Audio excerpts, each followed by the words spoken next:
Here 3 hours apiece, so buckle in. My name is Blair Hodges, and I want to thank the organizers for inviting me to chair this panel of distinguished guests to talk about what's happening in Ukraine. I have a degree in communications and religious studies, and I host a podcast called Fireside. And I'm going to introduce the panelists and give them each a few minutes to talk a little bit about their background and experience, give us some insight that they have for what's happening, and then we'll have a little bit of time for questions and answers. So if you'll hang on to your questions, we'll have someone come around after they're finished talking to gather some of those questions and hear from you all. So just to briefly introduce the panel, here on my left is Greg Archbold. And he's worked in the national security enterprise for about 35 years.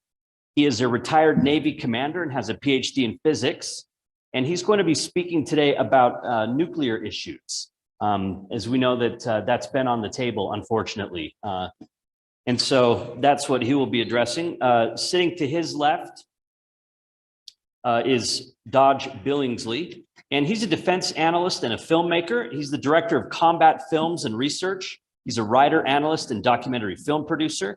And a lot of his work has taken place in conflict zones such as Chechnya, Afghanistan, Iraq, and currently Ukraine. He's a frequent lecturer at military and academic institutions and a contributor and editor of the U.S. Army's O-Watch monthly online security publication. There's a lot more. He's very credentialed, has a lot of background here. He's also a fellow at the Kennedy Center at Brigham Young University and has degrees in history and also one from the King's College in London in the Department of War Studies. So thank you for being here, Dodge. And then next is Yasi Keshavars, and she is a refugee from Iran and a licensed clinical social worker. She's trained in EMDR, she's certified in that, and she's been working at the University of Utah Health Integration Behavioral Health Program since 2015, especially working with refugees and immigrants. And so she's going to talk about some of the mental health issues that we'd like to think about when we think about warfare. So we'll begin actually in the middle here with Dodge Billingsley. Dodge, thank you so much. Let's have a round of applause for Dodge and hear what he has to say. Thanks, Blair. Yeah, it's an honor to sit up here today at this panel with the other speakers. And just to give you just a bit more about how I got to this position, I guess it's from the Chechens, of the gift that keeps on giving, frankly. I was then involved in those conflicts in the mid-1990s in Chechnya. And now today I have Chechen friends on both the pro-Putin, the Kadyrovsky side, and also the anti-Russian Chechens, the Sheikh Mansour Battalion, and also the Zokhar Dudayev Battalion. They're fighting on behalf of Ukraine. So it's kind of a mixed bag for me. But the Chechens, in a weird way, have figured prominently so far in this war, which they shouldn't, but they are. And so I do my weekly sort of talks and telegram messaging and signal messaging with from both sides. And it's been kind of interesting to get a picture of the war that way. I also was in Ukraine in 2002, 3, and 4 during the Orange Revolution. But then, like a lot of people in my position, we got kind of wrapped up in Afghanistan and Iraq, and I haven't been back since. But that's kind of my entree into Ukraine. Of course, I'm following it quite closely, and for some of my the other things that I do professionally. And honestly, there were a lot of stressed out people, you know, a lot of part of last year when Russia started building up forces on Belarus and in Russia. And the idea being that they might invade Ukraine. Nobody was really sure. I guess you kind of wanted to hope they wouldn't. There were those wild rumors that, you know, there was a deal with China, don't invade till after the Olympics because we don't want to kill ratings, you know. And I got a call one day from a friend who said, hey, it's happening on the 22nd. And he was off by about, 38 hours. So it wasn't, it wasn't too far off. But anyway, I guess, we want to try to open this up to question and answer, so we don't want to take too long. But I will say this, there were also significant questions about how the West would respond, how NATO would respond, what the US would do. And of course, you've seen the ongoing issues with President Zelensky and the West about weapons, whether they have what they need, whether they have enough. Will the US and the West come together on things like a no-fly zone and providing the types of munitions that they need to stall the Russian advance? There are also questions about President Zelensky. I mean, he was a comedian actor prior to being the president, and he didn't do things that sometimes, defense ground war analysts thought he should do. He didn't flood any of the planes. He didn't destroy any of the bridges. None of his troops were forward deployed. So that meant the Russians crossed the frontier very quickly and raced forward in areas like the Chernobyl exclusion zone. And there was just a general like, well, how's this going to go down? Well, frankly, Zelensky's turned out to be a fantastic wartime president. He's traded in his suit for green military gear. He's grown let his beard grow out. He's said the right things. He's done the right things. He's addressed global audiences, and he still pleads for aid, and that's his job. And on the West side, we're trying to help manage a war, and that's the word I really think is important, is managing this war so that it doesn't escalate. And I won't go too much into but whenever you fight a conflict where nuclear weapons are in your back pocket, in that sense, every war is limited. There's no doubt in my mind, had the US got involved with 100% of its capability, we would have flattened all the Russian columns in about a week. A-10 squadrons could have killed the 40-mile long convoy northeast of Kyiv, but we didn't, and it's part of a measured approach, in my opinion. There's an ongoing question about the weapons. Do they have what they need? Do they have enough? Obviously, the most popular, I guess the most famous weapon so far have been the Javelin anti-tank missile, which the West has supplied through numerous countries, numerous NATO countries in the US, the Stinger anti-aircraft missile, and the Turkey's Bayraktar BT-2 armed drone, which is actually a slow-moving, loitering drone, but for some reason, Russian air defenses can't pick it up. And they've been able to just do a number on Russian forces. So while the Russian advance seemed like it was going great guns, they've been stalled. And on the 16th, the Ukrainians announced they would do a series of counterattacks. And so they pushed them back in the Brovary area of Eastern. It looks like that's confirmed east of Kyiv. There's still Gostomel Airport area, Irpin area. It looks like the Russians are digging into positions, but they have not been able to advance any further. Part of that is the Russian way of fighting as well. They are stuck with long logistical supply lines that they can't seem to keep the supplies flowing.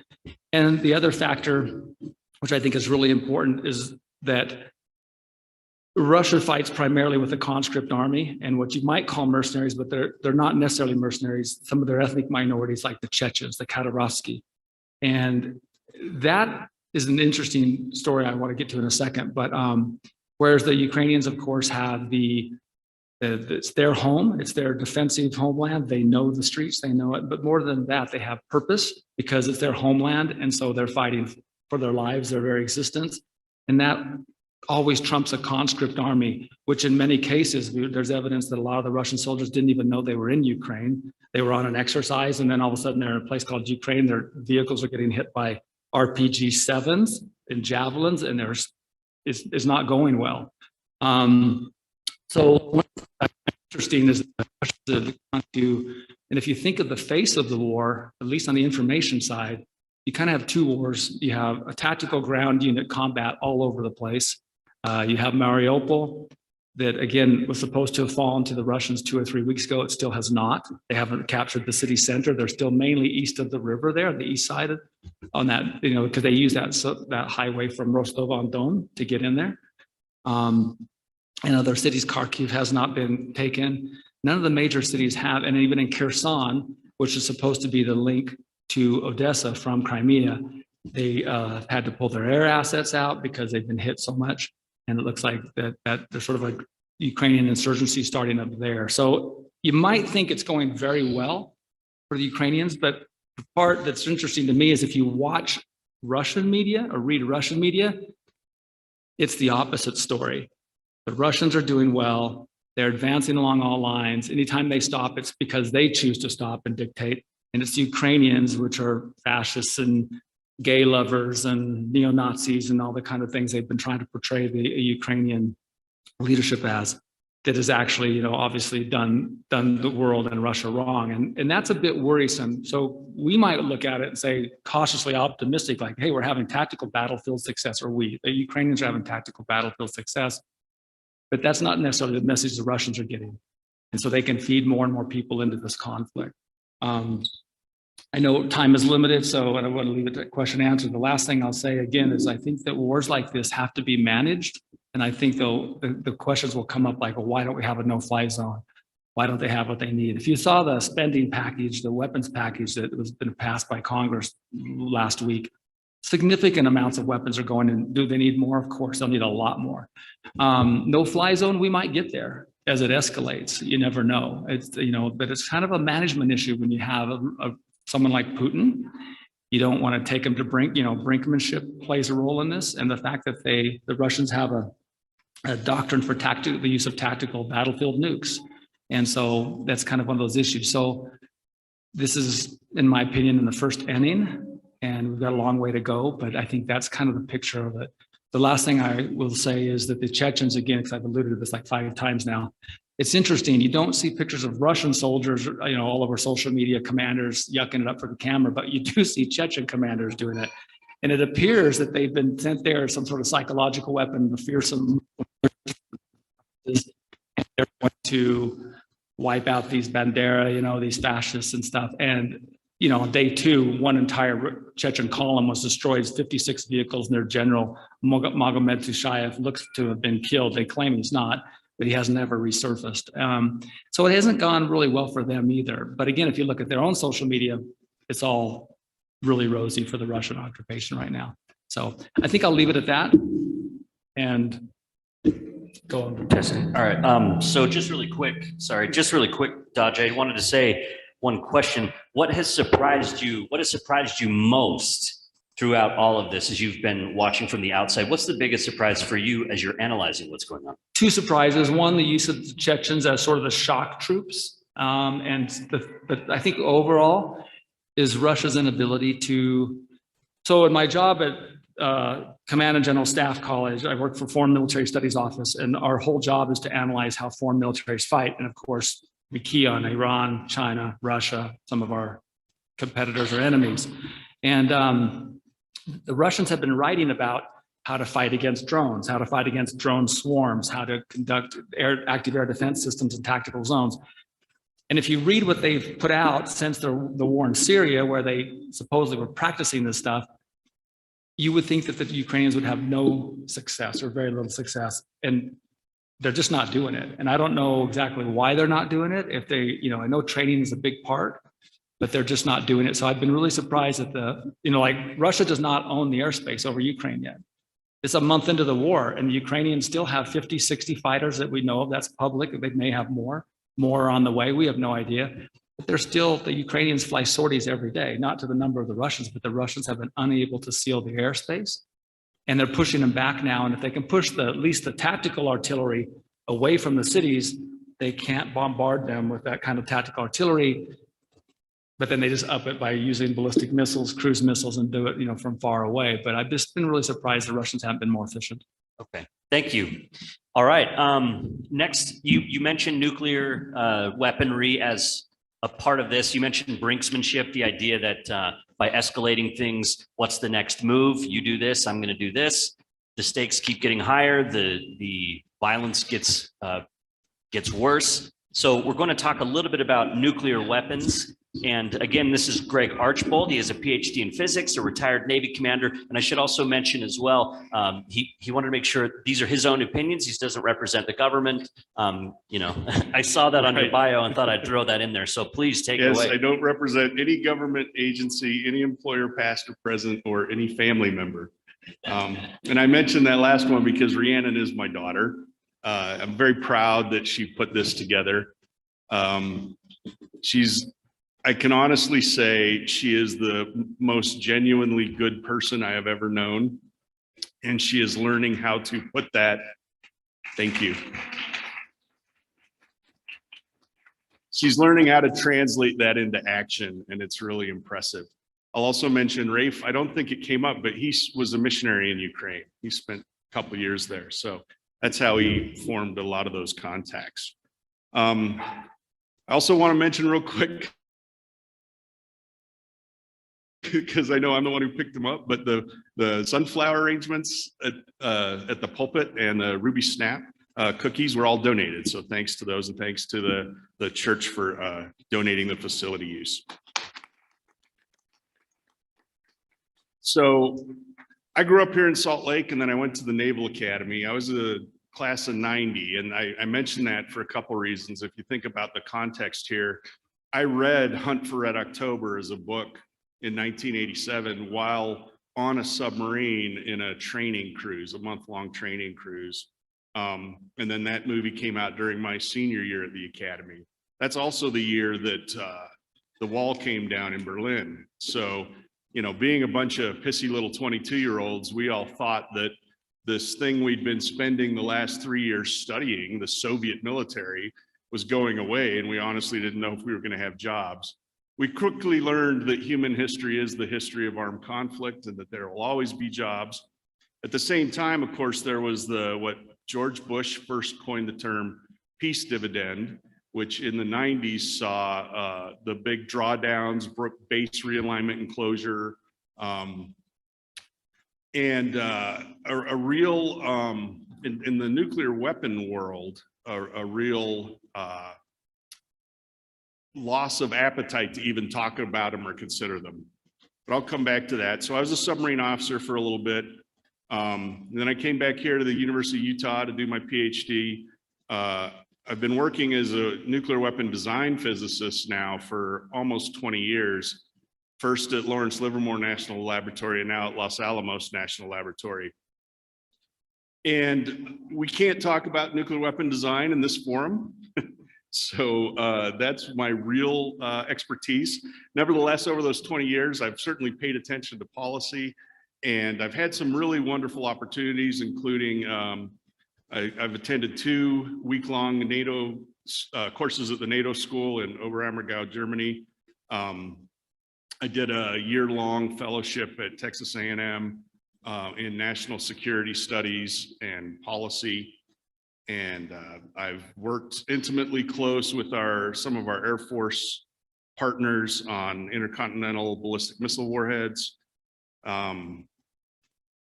So I have some, I hesitate to say expertise, but some familiarity with nuclear weapon policy and NATO policy. And I think I want to start there, and I want to point out that NATO, so this is my rebuttal to the realists. You might have heard names like Mearsheimer in the media that claim that NATO is to blame for the current conflict. And certainly if you look at things like the Monroe Doctrine, which was 1850s, or, you know, where the United States said, okay, Europe, stay out of the Western Hemisphere. I mean, I get it. I understand why Russia is interested and concerned about what happens in Ukraine. Nevertheless, NATO was formed as and has always functioned as a defensive collective. They have not taken offensive action. In fact, the only time they've acted in a defensive way as NATO is after the September 11th attacks in 2001. So NATO is not an offensive organization. NATO does get new members, but they do not acquire territory. They do not aggressively attack. So the notion that NATO expansion is somehow responsible for this, I think, is it ignores the realities of what NATO was formed to do as a defensive collective and how it's always functioned. So talking about nuclear weapons in general, one thing that has proved completely true to date is that they are an excellent deterrent against getting your own homeland nuked. Okay, so the notion that we would get nuked out of the blue by Russia is far-fetched. Now, when you think in terms of just international policy and national policy in general, there are lots of things that you want to deter. You know, you want to coerce and deter the folks around you. That's why we had the Monroe Doctrine, for example. We wanted to influence what we wanted to influence. And in fact, after the collapse of the Soviet Union during the great Pax Americana from the early 90s until recently, It was the United States that guaranteed access to the commons, where the commons might be space, it might be sea, it might be internet. So, you know, being in control and getting to do what you want to do, I mean, that's national policy, right? That's what you have policy for. And, you know, so you'd like to be able to coerce in the first place, deter if you have to, and then if deterrence fails, you want to win. So how well do nuclear weapons deter things that aren't other nuclear weapons? Well, we have no examples of them failing yet, right? And there's plenty of debate about whether or not they're effective. Are they a good deterrent in general? Well, I think we could say no, because if they were, then I don't think Russia would have crossed into Ukraine. So, you know, they have their place. I mentioned the peace dividend earlier and the drawdown, and there was just a real loss of appetite in this country to even consider nuclear weapons. We had been designing and fielding new nuclear weapons from the end of World War II until 1992, putting new weapons in the stockpile with a turnover of, you know, no weapon stayed out there more than about 20 years. So when they were designed with this kind of expected lifetime, and they were designed for the targets of the day and to work against the threats of the day. So when the appetite was gone to put national resources against nuclear weapons, and, you know, Dodge mentioned I almost said Soviets because I'm still a Cold War guy, but the Russian tactical doctrine of using battlefield nukes, right? And our doctrine doesn't have that in it. And Can you say what you mean by doctrine? so here's, I think, a good illustration. When the Russians do wargaming and they get to a point where they're going to use nuclear weapons, they use them and they keep going. When the Americans get to the nukes, they say, oh, that's it. And then the game's over, right? We don't think about how to employ them in anything other than a massive retaliatory strike. That's how we've been thinking about it. And there's been almost no new thought on that in the past 30 years. So we have weapons that are 40 years old. We have done life extension programs. My actual job, no kidding, is to oversee the work that we can tell the president every year. If you choose to work it, it will still, or use it, it will still function. So I promise you, our weapons will function if we have to use them. But they're old and more, you know, I think the bigger point is that they were designed for Cold War targets and to operate in Cold War threat environments. So when we talk to the Department of Defense these days, you know, they've lost this whole process of asking what target do we want to hold at risk and how could we hold it at risk and what are the different things we could do. That's atrophied across the enterprise. It's atrophied in the DoD. It's atrophied in the think tanks. It's atrophied in the design complex. Our production complex is decrepit, to put it nicely. And again, that goes because in 1992 we stopped putting resources against it.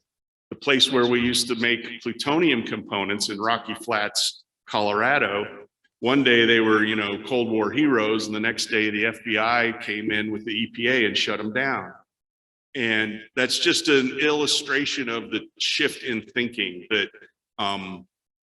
it wasn't important. So is it going to become important again? I certainly hope so. You know, one of the things that in all of deterrence theory you read through is how do you control escalation? One of the biggest fears is that if someone throws a nuke, then the response will necessarily be nuclear. And then, you know, is everybody happy that you had a proportional response and you move on, or is it begin to escalate? And how do you stop that from escalating into destroying whole cities with massive weapons? So, you know, the very short thing I would say, the most likely use of in my opinion, of a Russian nuke in the relatively near term would be a small nuclear weapon over Eastern Ukraine, because then Putin could be in a position to say, look, I used it in the battlefield over these these areas that I claim are already part of Russia. So it was a battlefield device. And to be clear, right? I mean, the history of technology in human history is also a history of weaponization, right? It's always when you find something new, what's the fastest way I can get a military advantage out of this? And in the first nuclear weapons that we dropped in Japan, their primary purpose was to be really big weapons. So instead of sending in hundreds of planes and losing how many pilots and airmen to, like we did to firebomb Tokyo, you send in one plane, you put one crew at risk, you drop one device. And you know, we've begun to appreciate and almost immediately began to appreciate the real extra components beyond the destructive power of nuclear weapons. But if you could say, look, I used one over my own territory, so all that nasty nuclear stuff is just, you know, concerning my own people. One could make the argument that that is non-escalatory. And so what is a proportional response to a non-escalatory action? And that's a really hard thing to respond to from our side. Maybe it's not even nuclear, right? And because it's not an attack on NATO, which is a defensive collective, you know, how do you even get involved? But the notion of Russian ICBMs being launched at Hill Air Force Base because of what's going on just in Ukraine, I think is a very, very, very low risk. And we'll stop there. Okay. Thank you. The next member of our panel is Yasi Keshevars, and I'll just turn the time over to her. She's a licensed clinical social worker and has been working with refugee populations and talking about mental health and warfare. Thank you. Let's hear it for her as well. Thank you. Hi, everyone. Sorry, this is too. I came as a refugee myself about 10.5 years ago from Iran due to religious persecution. Me and my family were Baha'is, which is a small religion which came after Islam, and they've been persecuted a lot since the Islamic Revolution in 1970. They've been killed and hanged and sentenced, and it got to the point that we just realized that it's just safer to leave the country. So the definition of refugee is basically someone that have to flee their country due to persecution, due to violence, due to war, anything that you can think of that put that person in a position that they have to flee. Of course, there are some, like when I chose to come, I wanted to pursue my higher education, which I was deprived from. So there were, of course, that interest and that desire that I will come, but it's not easy to be forced. It's not easy to leave your country and leave your family and everything aside. So when it comes to war, it's a whole nother level. People, what they go through, and they have to be suddenly overnight, have to leave their countries over safety. The way that they become resettled is also very traumatic for them. So all of the refugees usually have to go to a second country and then apply for a refugee status and then be sent to a third country. So I went to Turkey with my husband in 2011, and then we seek refugee status to come to US. For us, it took only 11 months. We were so lucky. But for someone else, for one of my colleagues, it was 18 years of being in a refugee camp. They basically grew up there. So for every person is very different. There's a global crisis. There have been always a global crisis about refugees. And this data is from 2021.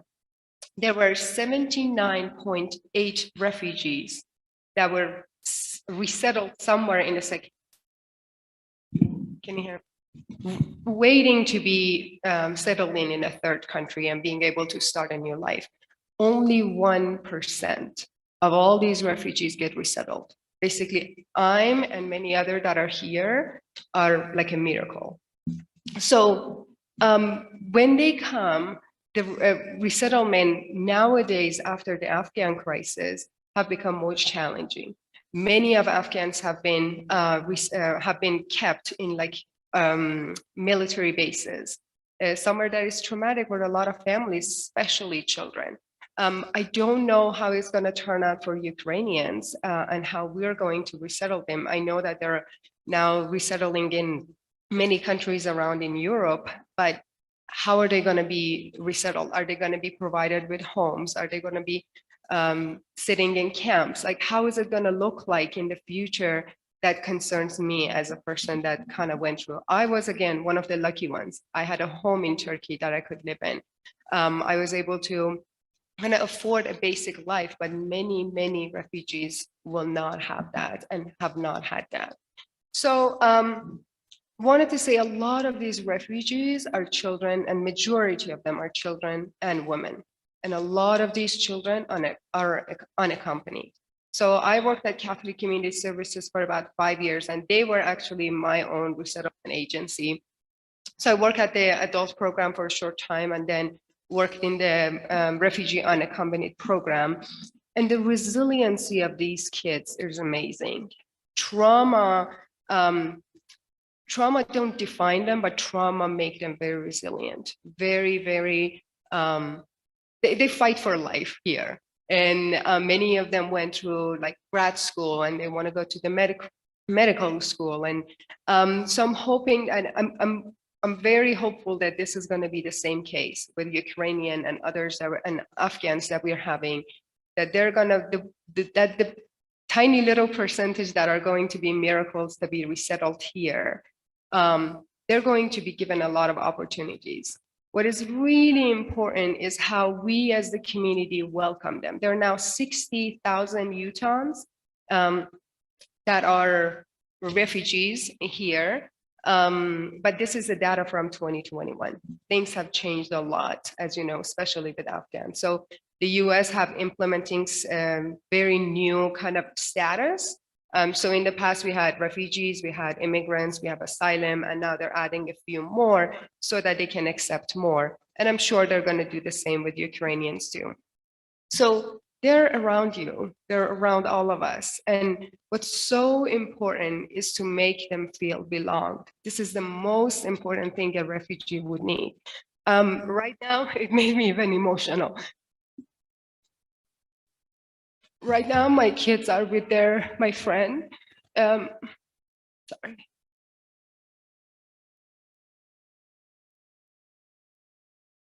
Her name is Kika. She gave me this necklace too. They call her Auntie. And that makes me feel belong. That's what all of refugees need.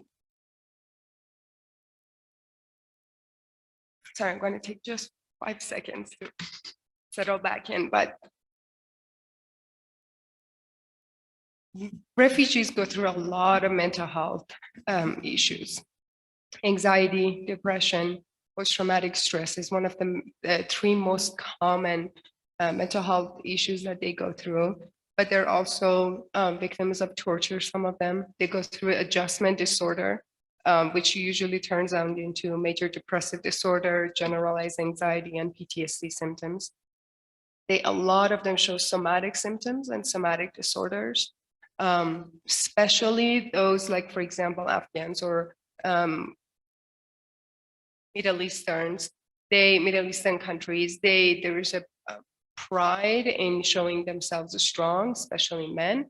Mental health has kind of stigma, so a lot of their symptoms show up as somatic. And then, of course, when it comes to war, when someone has to go through a war, the mental health is a whole another level. So all of the refugees, just like anyone else in the world, could be at risk of being physically abused, sexually abused, any sort of abuses that someone else in a first world country would go through. And then they develop many different mental health disorders. But now imagine on top of all the traumas that someone are at risk, then comes the war and the torture and persecution and so many other things that makes the trauma even more complex and more challenging to treat. I'm an EMDR, which is eye movement desensitization and reprocessing therapist.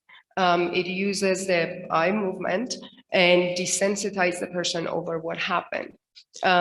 It's one of the best evidence-based practices that we use, but when I have to work with someone with this much complex trauma, the chance of complete success in the treatment comes down a lot more.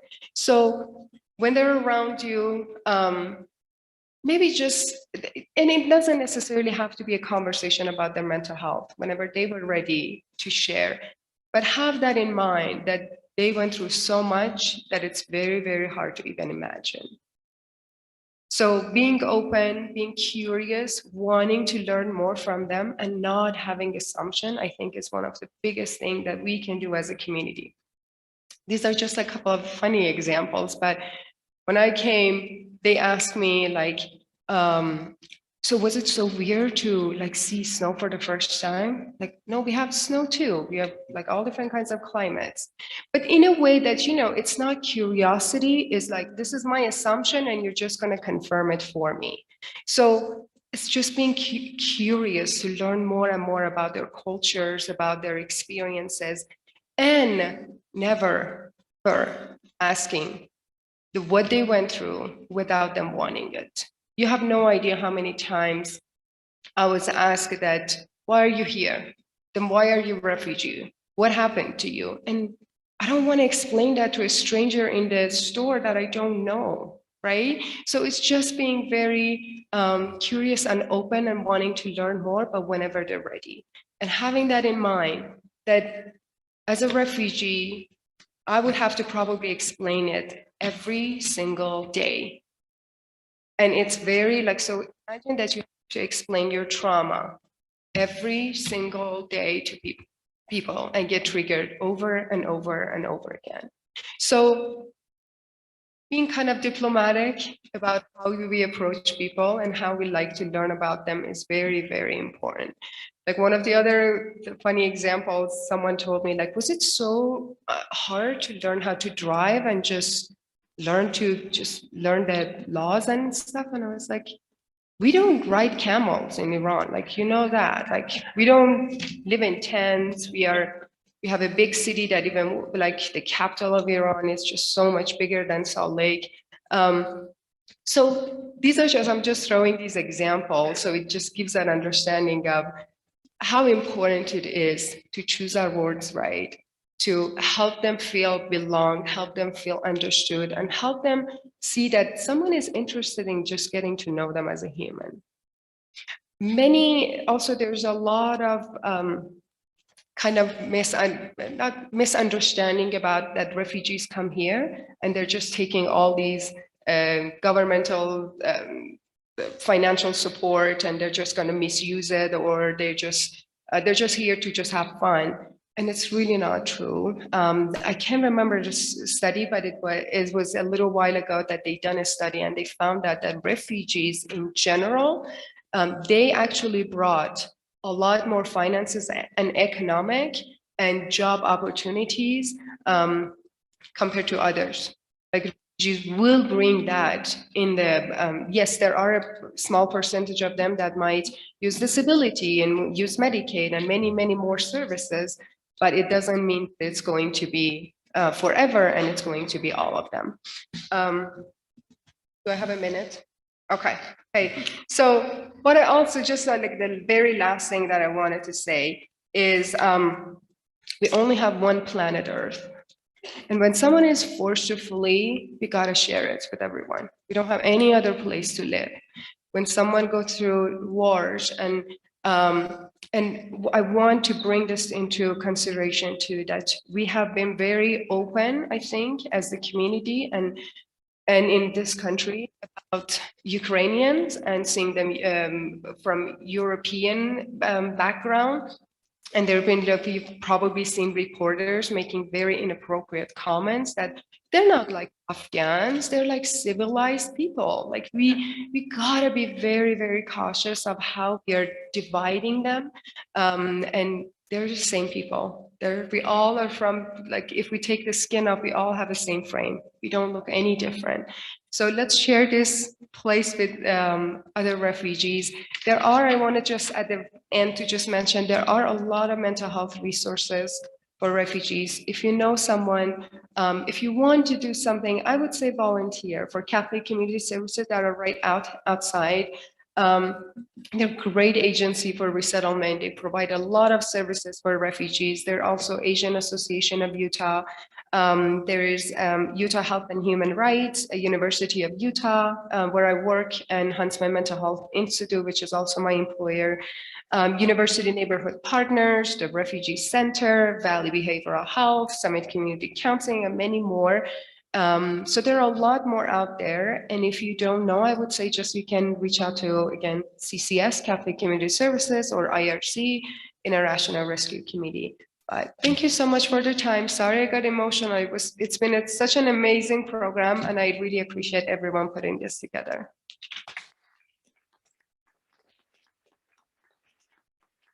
Okay, thank you. We'll have time for some questions if there are any questions from the group here. And there's a microphone that will be traveling around. Looks like we have one over here, this gentleman.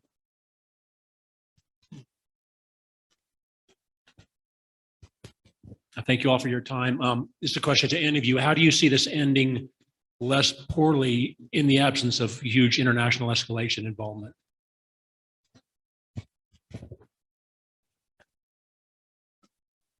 You see this ending escalation? Wow, well, that's a tough question.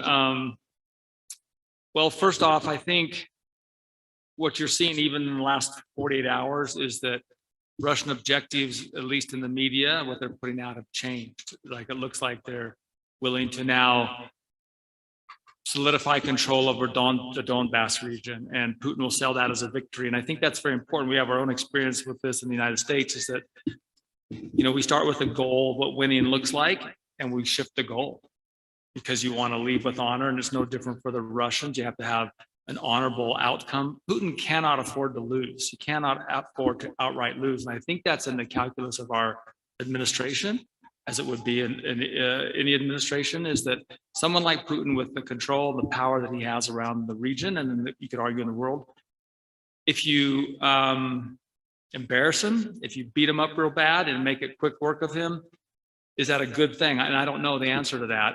If Russia loses in Ukraine, the North Caucasus are up for grabs. The Chechen regime falls under Kadyrov. The two breakaway regions in the Republic of Georgia, Abkhazia and South Ossetia, Georgia takes them back without Russian assistance, without Russia guaranteeing their safety. You could have regime change as far afield as Serbia if Russia collapses so quickly. So again, I think it's really an issue of war management. And it sounds kind of callous because you think, okay, wait, we could solve this problem, let's be done with it. But it's like, I don't know, maybe it's a bad analogy, but it's like deciphering the German code in World War II. When we deciphered it, we didn't then act on every single thing we learned. We had to let some things go through, knowing it would cost US and Allied lives. But we did that because if we beat the Germans on every single one of their operations, then they'd know we broke their code, and they changed the code, we'd be back to square one. So we managed World War II in a way that we could bring ourselves to victory, knowing full well that we're not going to respond to that one, we're not going to respond to that one, and our people died. I'm not saying it's as dramatic as that, but I think there will be escalation. I think Putin's looking for a way to claim some sort of victory right now. Russia controls 90% of, I think, Lugansk, and about 50%, these are rough numbers, of Donbass, I think. But they are kind of stuck. I mean, they haven't been able to take any of the major cities they said they were going to, except Kherson, if you consider it a major city, and I guess it is. So short of escalation, I mean, I definitely think there'll be escalation. In what shape and form, I don't know. So one of the things that I find interesting reading from folks who are expert on this is Putin gets his honorable way out easier, some assert, if NATO gets involved without an attack on NATO, right? Because losing to NATO is not as embarrassing as losing to Ukraine. So there is a school of thought out there right now that it's in Putin's best interest to get NATO involved, but in a way that doesn't attack a NATO country. So, and of course, many are then calling for restraint because the risk is all ours, right? When President Zelensky asked for us to establish a no-fly zone, that can quickly get to a place where shots are fired between Russian and US aircraft or Russian and NATO aircraft.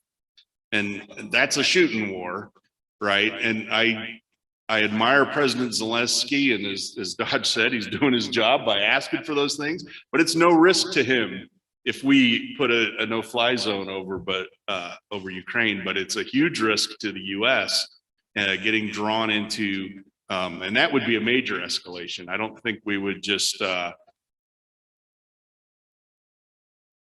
would we be able to merely liberate Ukraine like we did with Kuwait in the early 90s, right? We liberated Kuwait and we stopped. And there were those who thought we should have gone on to Baghdad and taken out Saddam. But the military objective was liberate Kuwait. We did that, we stopped there.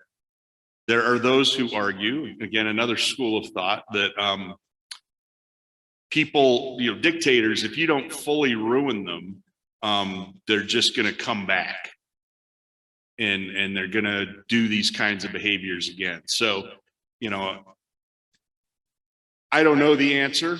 I think, though, that we have to be very careful. We as United States should be very careful and as callous as it sounds, ask what's in our best interest. And how do we protect our national interests, and have to remember to base our decisions on that. Thank you. Any other questions?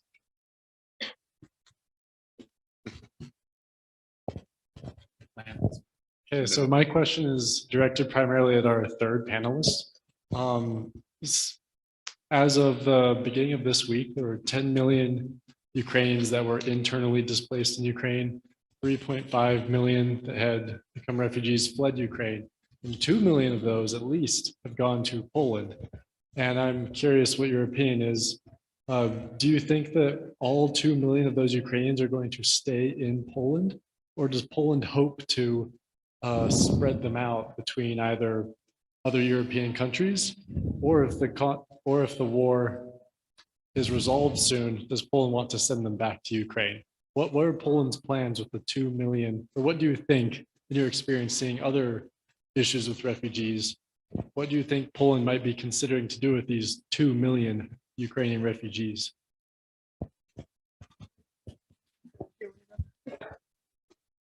I can just briefly say, based on my experience with other refugees from other countries, my assumption is that they will be, maybe they accept some refugees, probably a few thousands, I don't know, maybe hopefully a couple of million, but depending on the resources of the country. But usually that country will turn out to be that, like for example, Turkey for me. So the secondary country that give them resources and prepare them until they can basically seek refugee status in other countries like in the US. That's my assumption. I'd say one thing. I also think that unless it's a Putin Russian victory, you're not going to have any problem with Ukrainians wanting to go home. I mean, I have on communications with dozens every week, and it's like they don't really want to be in Poland. They're happy to be there, of course. But again, the Ukrainian law of all males 18 to 60 had to stay and fight. These aren't full families. There are a lot, but there are a lot of people where it's just their women and children have left, and their husbands, brothers, fathers, they're still back there fighting. And so there's a significant interest, I think, from the Ukrainian population to be back in Ukraine. They just need a favorable outcome in the war. Can you tell us what you think Putin's original reason or rationale for going into Ukraine? Was it a larger thing that he wanted to expand the old, create the USSR one more time, or was he just worried about this country joining NATO or being a thorn on his flank?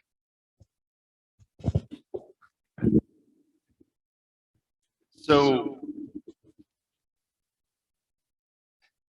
I think there were two pieces. One is I do think he sees himself as the great reinstator of the Soviet Empire, and he wants to be remembered as that in history. And I also think, you know, he's been, as was pointed out in the cultural demonstration or presentation, he's been in power for a long time. Lukashenko in Belarus has been in power for a long time. Those people like power. And I think he sees a thriving democracy on his border as a threat to his power because it shows his citizens that there's a different model. And it's not something that's happening over in Europe, in Paris. It's not just something that's happening in the Western Hemisphere. It's next door. And I think he feels threatened by that. I mean, when he came to power 22 years ago, he said it, the end of the Cold War, the end of the Soviet Union was the darkest day in history, and he was going to take it all back. And it's not like analysts have to even like really decipher. He says it blatantly for the last 22 years, I want it all back. So if you take his own word for it, and then I think there's something also to the threat of NATO expansion on his borders. And I think that's something we have to sort of think about, because I don't think we would tolerate Russian troops on our Mexican border. And so I think the way he pitches that to his public is, you know, you expand NATO to Georgia and Ukraine, and you could have NATO troops on NATO exercises, US troops right there on the border of the Russian Federation. The 2008 invasion of Republic of Georgia by Russia was basically a shot over the bow, like, no, you're not going to join NATO, because at the time, President of Georgia, Saakashvili, he was making big play, and NATO put him on a membership action plan, the MAP program, to join NATO. And Putin just said, yeah, that's not happening. And he just went in there and he eliminated all serious air defense issues, wet systems, everything. And he stopped purposely so. He turned the corner at Gori. It was only a couple dozen miles from the capital, Tbilisi. And I remember because we had a Georgian unit serving with us in Iraq, and we shipped those guys about 1,000 strong back to their capital overnight, because we thought it's on. Russia's going to take Republic of Georgia. And Putin just stopped and just basically said, you're never joining NATO, and this is a warning. But he decimated the Georgian army, and he solidified control over the two breakaway republics. And I think this whole fight in Ukraine is an extension of that as well. And I think that Zelensky's smart at this point to say, okay, what if we're in the European Union? We don't have to be in NATO. And I think there has to be a different framework for countries on Russia's border, because I do see a similarity we wouldn't want the same. We wouldn't. I mean, if Mexico turned socialist, you know, whatever Mexico is, I mean, and they put Russian troops on that border or Chinese troops on that border or some of our other adversaries, Iran on that border, well, they just wouldn't. We would never tolerate it. We would never tolerate that. So there is some sort of credence to that part of his argument, in my opinion. But I do think there could be a different security umbrella, a different way to sort of secure that it becomes, Ukraine stays democratic, that it stays free and independent of Russia. And I think we just have to sort of find that. I don't think it'll make them happy, but it won't be a collective defense issue like NATO. All right, anyone else? I have one more quick question. Okay, yeah, go ahead. Then I'll wrap up. Can each of you or any of you tell your strategy on getting a balanced view on complex issues like these, as far as how you approach the media and things? Question? How do you approach the media as far as what you take in to get a balanced view on complicated issues like these issues? Well, okay, my job is to analyze media reporting. So I read 5 or 6 Russian telegram, a bunch of Chechen telegram notes, President Kadyrov of Chechnya, whom I absolutely despise. I look at everything that he publishes, and you just learn, if you have regional expertise, you learn to sort between the lines. I'm really curious about who's in command in different places on the Russian side, because I can sort of discern what units are being put up. I have friends in Dagestan and Georgia, Abkhazia. There was an interesting move in Abkhazia, and I think, again, it's purely for the Russian audience. So there's about 90 families from the Donbass area that were refugees. Of course, Russia sent them to Abkhazia to show, like, of course, the Ukrainians, look what they did, these poor Russian refugees. Well, they sent them all back because Donbass is liberated. I thought, what? They're sending them, they're back, and there they are getting on the bus and going on the plane. I don't know if they're really going to Donbass, but if they are, it's just one of the media games that Putin's playing. And so at the same time, I balance that off of what I read in the Western press, but a lot of times I try to get to the first source, and then of course we read Izvestia and all the different Russian, there's a couple of Russian military industrial complex type newspapers. And then I'm on Signal Chat with Russians, Chechens, Ukrainians, and a bunch of freelancers there. And that's just takes all my time. But I think you do have to have a balance. And I think war reporting, I know that people say, oh, the media is biased one way or the other, depending on what side of the political fence you're on. But in war reporting, I think the most important thing to remember is the first report is never correct. And it's not because they're out to like, get you going down the wrong road. Because reporting in war is really hard. It's really hard.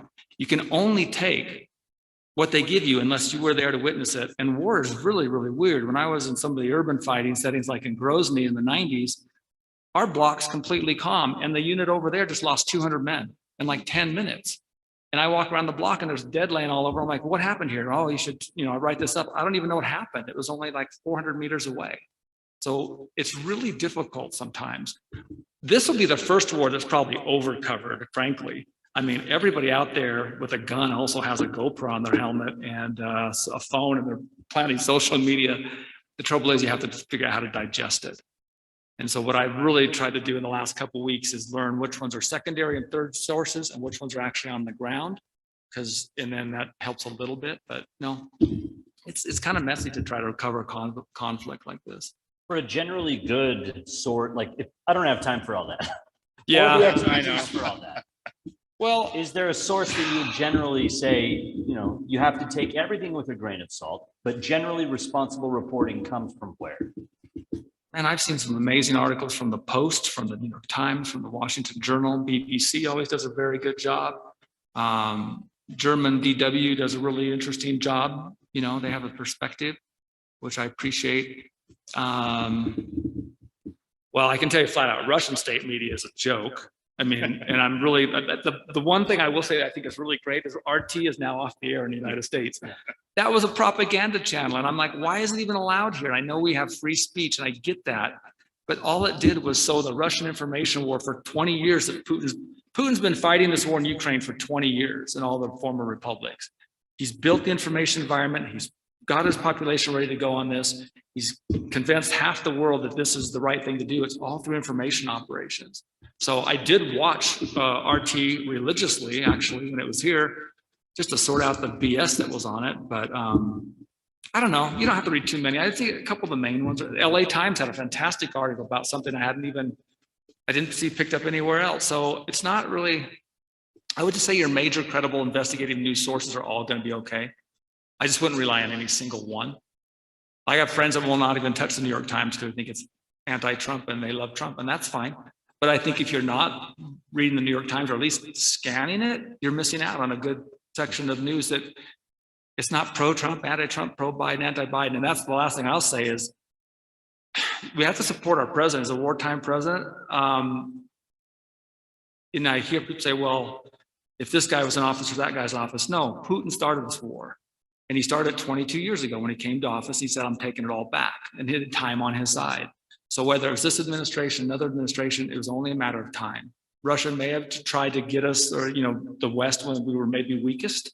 I agree with maybe there was a calculus there, but none of our presidents started this war right or left.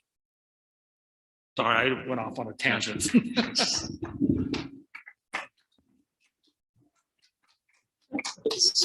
So I'll just give one example to back up the healthy skepticism notion.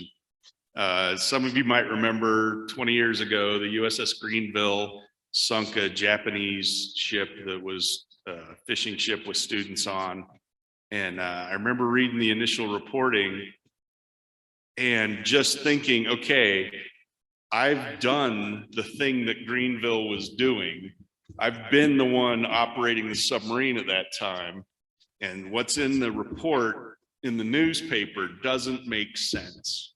And it just goes to what you're saying, right? It's not a maliciousness. So not only is there the chaos of war, but there's frankly, reporters don't know what the jargon is, what the lexicon is, what the operational procedures are. So even when they're trying to do their best, they get it wrong because they don't know what they're talking about is, the nicest way to say it. So I would just echo the healthy skepticism and not assume a maliciousness, but just rather, it's a hard area, it's the chaos of war, and they honestly don't know the way things standardly are supposed to be going. I would say one thing I learned from General Petraeus and General Mattis, and I spent time with both of them throughout the Iraqi and Afghan conflicts, is they were constantly saying, we tell our story to get our view out. And this is an interesting part because they don't pick and choose. They don't say, oh, I'm not going to follow the post because they're too left, or I'm not going to follow this because they're too right. They say, no, we want to get the story out to the American and to the Western population because our story, or the story of the Ukraine war, is going to be told. We want it to be told from our perspective. We saw that a lot in Afghanistan and Iraq. And again, that's why those generals that were so big on information operations, that was part of the whole doctrine, the counterinsurgency doctrine that they came up with around 2004, 2005 was, you tell your story to anybody who'll tell it. Otherwise, you leave it, in this case, in the Iraq case, you leave it to Al Jazeera to tell our story. That's probably not the story you want. So you don't haggle over sources in the US so far. You understand that some are going to be more right, some are going to be more left, some are going to consider themselves center, and everybody will have a subjective opinion on where these all fall, but you have to tell the story. Zelensky, again, is doing a fantastic job telling the story to the world. It's a little bit like every day, just keep begging for more stuff. I get it, but he has to do that.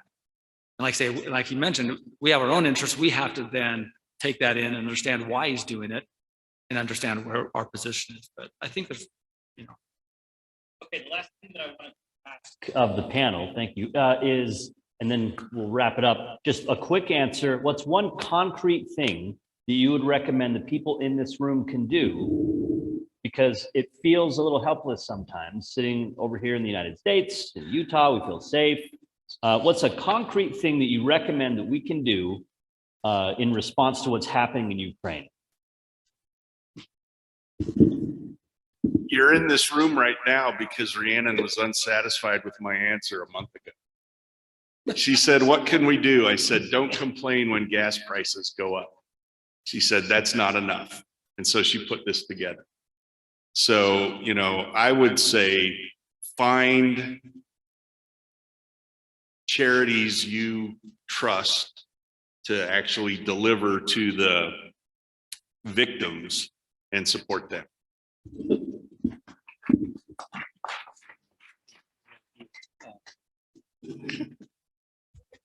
Tough question, but I would say other than charities and praying and many other things that can be done and people are already doing, I would say let's just start from home. Because we are going, I really am assuming that we are going to have Ukrainian refugees in the US. And in Utah has been very welcoming to refugees. So let's just start with our own home. Let's start with our own community. Let's get to know refugees more and more so that we are more prepared to welcome the other ones that are coming.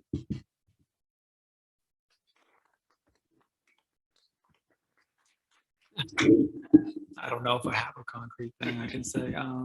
Maybe it goes back to what I sort of just alluded to a minute ago is remember, that this, let's do our best to stay united as a nation. Again, there's greater threats out there in the world than some of the divisions we have here in this country. Totalitarianism is on the rise around the world with China, Iran, all the Central American governments. I don't know if you realize this, they've all moved away from supporting Taiwan and recognized People's Republic of China. And just in the last 6 months, 3 other countries did. So they've dropped Taiwan completely. I mean, the world's being reframed right now. And so we have issues, but they're not that big. They don't need to be any bigger. So I just think, think about the real things, but I agree with what the other panelists said. So. All right, thank you. Thank you for the panel.